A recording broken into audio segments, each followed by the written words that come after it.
Hello and welcome. I'm Vincent Makori and this is Africa 54.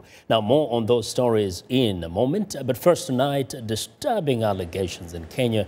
Human Rights Watch is accusing Kenyan police of arbitrary arrests, torture and rape.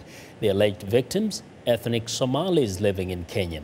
Now, for more on this case, we go to VOA's Gabe Joselow, who joins us live via Skype from Nairobi. Welcome, Gabe. Thank you, Vincent. Now, Gabe, you know, this report has come out, what I noticed is that the attacks, or rather, these abuses happened soon after the attacks in Nairobi by suspected Islamic militants from Somalia. Isn't that right? That's right. Yeah. As you may recall, in the last year and a half, there were just a string of these very minor, well, I shouldn't say minor, these grenade attacks in the mostly Somali neighborhood of Eastleigh in Nairobi. It was happening almost every single weekend, and it certainly had the city on edge. But it was soon after a bigger bombing, a bus exploded, that they started these sweeps. And the Kenyan police arrested hundreds at a time of Somali citizens here.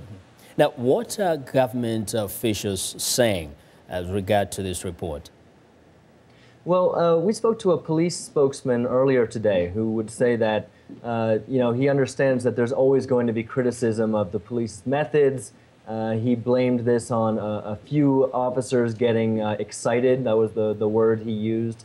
But didn't really take too much responsibility for it. The police have been accused of numerous abuses, also in the coast, arresting members of a separatist Muslim group, often without really any charge. It's almost a very common problem here. Now, beyond the report, what really is the recourse for those who've been abused? Well, there really isn't too much recourse. I mean, they can try to take the police to court, but there's so many people.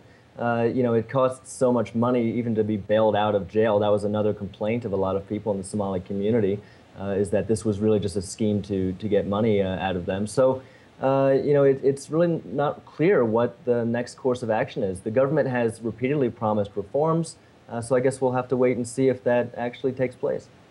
Well, thank you very much. And we know that this affects both native Kenyan Somalis and Somali refugees. Thanks a lot, Gabe. Gabe Joselow, our correspondent in Nairobi.